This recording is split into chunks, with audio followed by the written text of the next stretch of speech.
Hello and welcome to the New York Sports Show. I'm your host, Dominic Konowski.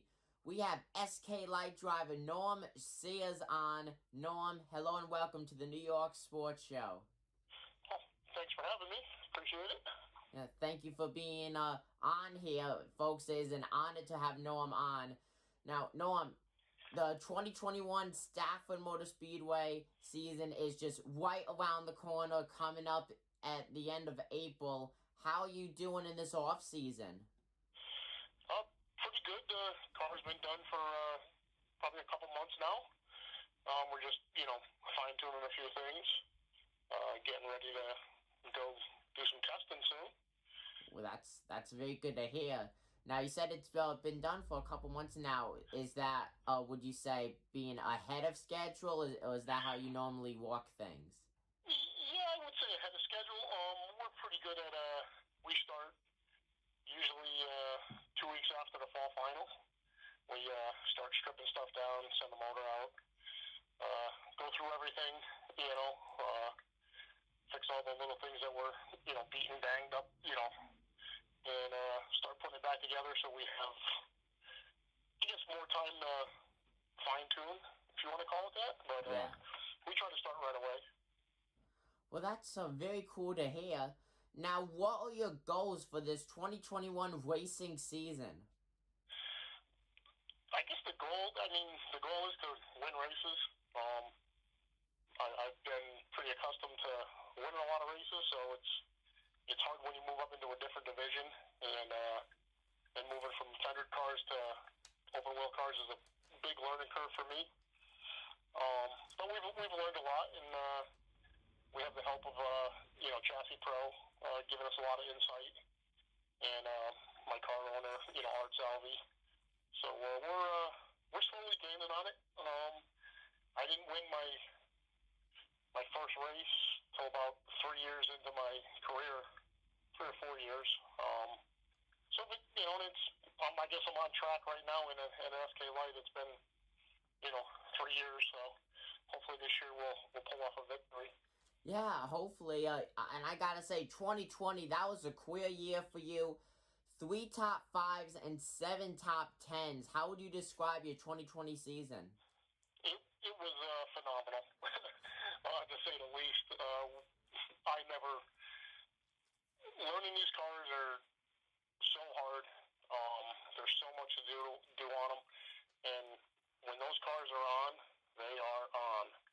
And it was when the car was on, those were our finishes, and it was so easy to drive. It made racing fun, and hopefully we can have some more of those. Yeah, hopefully you will. Now, for those who don't know, Norm has raced at a lot of divisions, from the Deer Sox are here now in the SK Lights at Stafford. Now, you've had a ton of success in the Deer Stock division, 3 championships.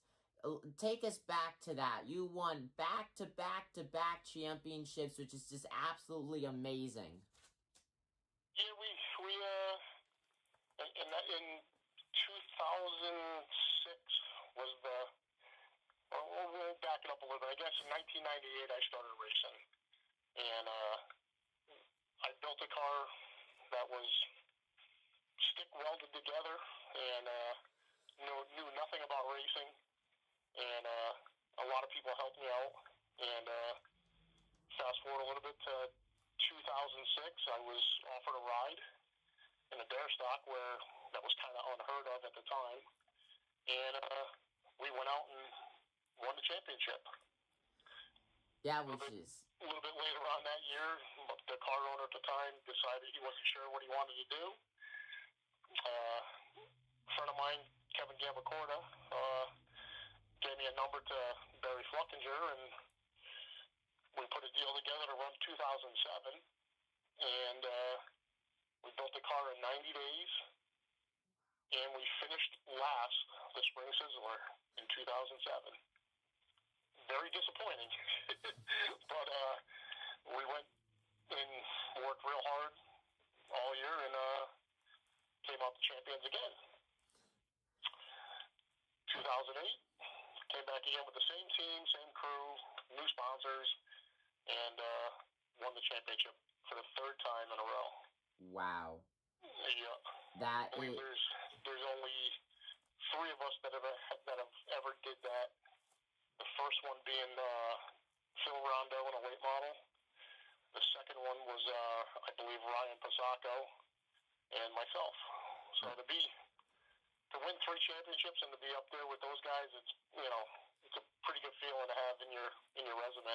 Yeah, you are part of a very elite list, and folks, yes, it's local short track racing, grassroots racing, but I gotta say, if you've ever been to a Stafford Speedway race, it is so hard to win races there, and especially winning championships. You've done it 3 times, back to back to back. Absolutely amazing. And to hear that story from 2007, where you finished last in the Sizzler, to win the championship later on, just an amazing story right there.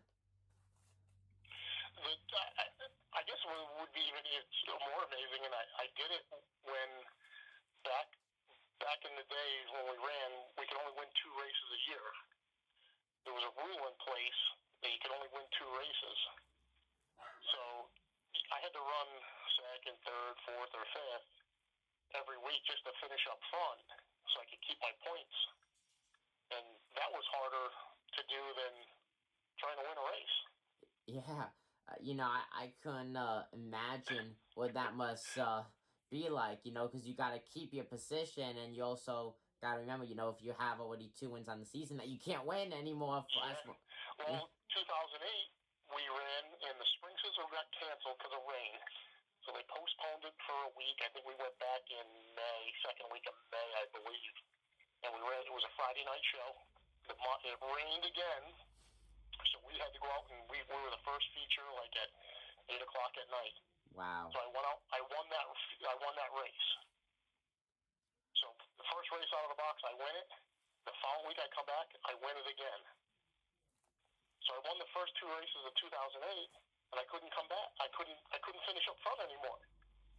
So it was frustrating as a driver because I had to finish second, third, so on. Yeah, that must be just so hard, knowing that you have a winning car and you're forced to finish in second place. Yeah.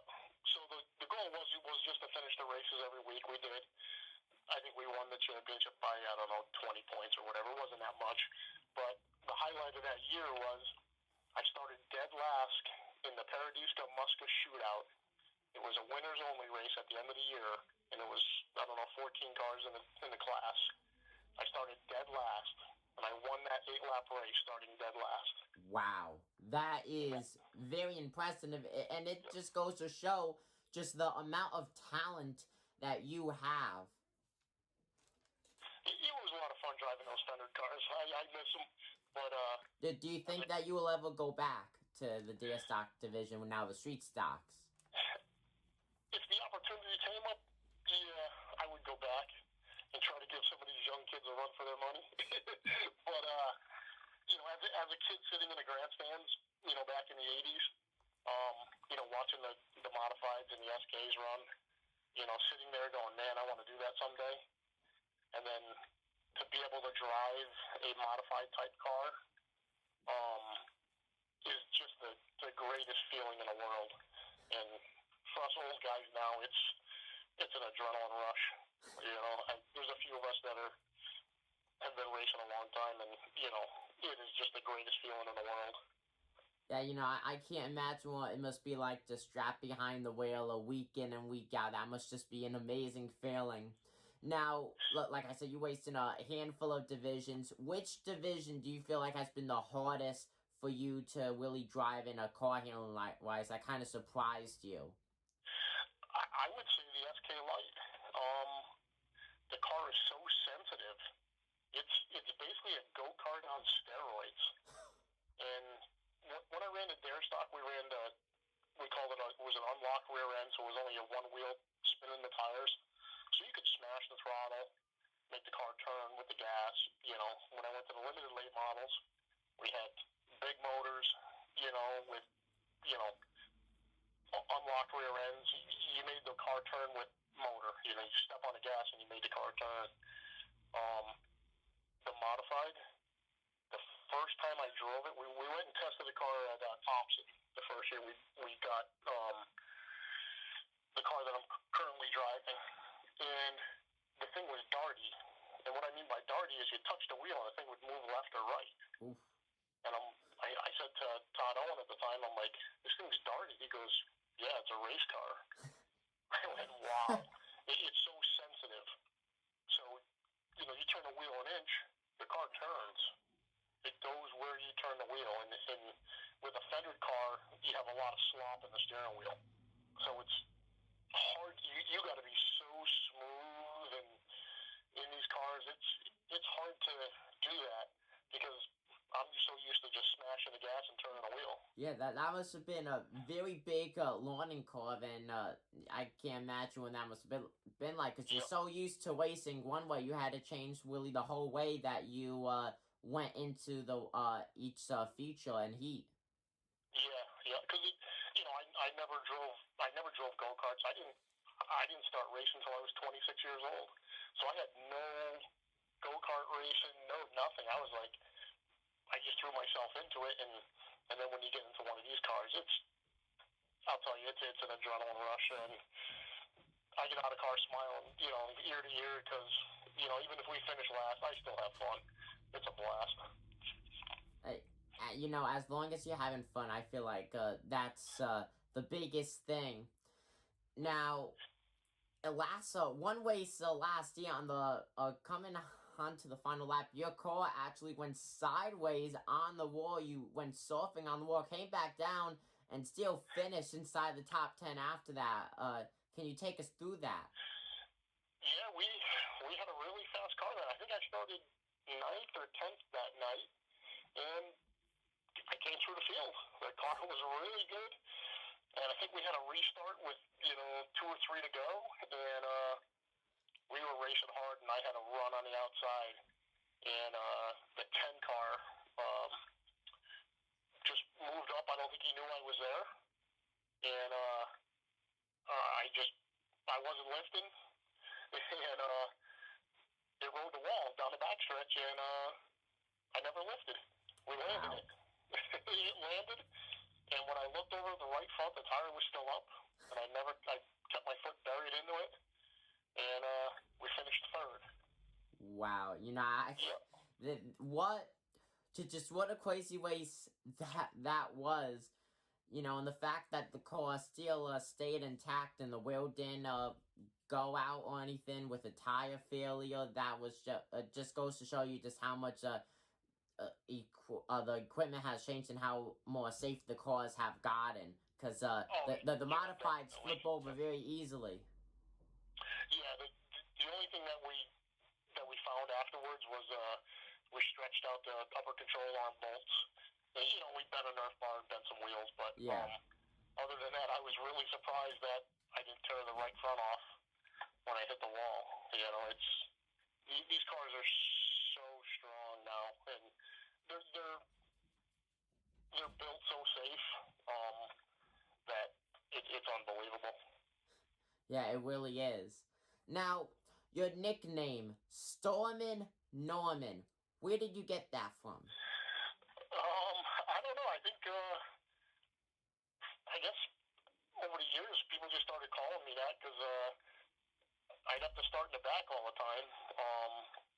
I think most of my races back in the day when I won, I started between like 15th and 21st. So I was storming to the front, you know, to get to the lead. And I think it just, you know, it kind of, somebody said that to me one day, and we put it on the car, and it's been on the car ever since. You know, that is very cool to hear. You know, not that many people know really the background of any athlete's nickname, so thank you for sharing that with us. Now, you've done a lot of races at Stafford and just in your career in general. Which one is your most memorable race? I would say winning the Paradisca Musca Shootout in 2008. That one would rank the highest because that was the last time I was going to drive a bear stock before we moved up into a limited late model at the time. So definitely going out with a bang. Yeah, because I won the championship earlier in the day, and then we had to come back for that race at night, and we were the last race of the night, and I won that race, like I said, starting last. Wow. So that was a highlight, winning a championship, my third in a row, and then winning the last race, And then I would say the second one is we moved up to the limited late model in 2009, and we built a brand new car, and I went out in the qualifying heat, and the throttle stuck. Oof. And I went straight into turn one into the safer barrier and just about knocked down the wall. Wow. Totally destroyed the car. It was pretty much like a horseshoe. And it was the first time I ever had a full containment seat or a Hans device on. And we parked the car in the middle of the infield, destroyed for the Spring Sizzler the pit party. And I looked at that car and I said, I'm going to fix that car. I came back 4 weeks later, rebuilt the car front and rear, and we won the first limited late model race in our third start. Wow. That was another, highlight. Yeah. Oh, that is more than a highlight. That is, I feel like a movie should be made on that right there. That is just absolutely amazing, Wow.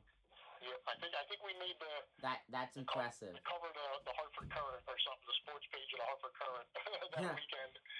They showed the car in there about safety, innovation, and stuff. So having all the safety stuff, I walked away with bruised ribs, and that was about it. Yeah, I gotta say, NASCAR has just come such a long way in safety, and especially as of a lot of recently, too, a lot of scary wrecks happening, whether it's in the top 3 major series or in the lowest series or in grassroots racing, that no matter where it is, just the safety has just stepped up a ton, especially over the past few years. Oh, definitely, and Stafford's been a leader in that. Yes. With their, making us have head supports and, Hans devices. And even Stafford, they were the first ones to put a safer barrier in at a short track. Yeah, I gotta say, Stafford is always up front in safety. To be honest with you. And with them putting, they spent a lot of money to put that barrier in there. And I'll tell you, it saved a lot of guys from walking away with injuries. 100%. And I gotta give a shout out to Stafford Speedway for doing that, because no matter what, or whether it's in the stands or out on the track, they do whatever they could to have the most safest experience for both the drivers and fans there, and I absolutely love that, because safety is always number one. Oh yeah, by far, and I've been able to race, all over New England and down south, and their safety crew, their ambulance guys, the track workers. It is so professional. It's unbelievable. And I don't care. Like I said, I've raced at bigger tracks, smaller tracks. When you get into a wreck, those guys are on you, and they're there to make sure you're okay. They get you in the ambulance. I've raced at tracks where there's not even an ambulance there. Wow. So it's just amazing that they are just like leaps and bounds ahead of everybody when it comes from just the track itself, all the way to their safety, their grandstands, the personnel that they have on staff. You walk through the pits or the grandstands, they have staff everywhere. It's just far superior place to race at. But that's my home track, so that's why I'm kind of prejudiced to Stafford. Yeah. Now, Norm, is there anything else that you'd like to say to the people watching this video? Just come out and support short track racing. If you've never been to a race, if you're from Connecticut, come to Stafford. If you're not, find a local track somewhere and just go out and watch for the night. It's a hell of a freaking night, boy, I'll tell you. Yeah, local racing is the best racing, folks. Norm, thank you for being on. Once again, folks, this is Norman Sears, who races the SK Lights at Stafford. Norm, thank you for being on. Hey, thank you very much, and keep up the good work. You're helping us keep short track racing alive. Thank you.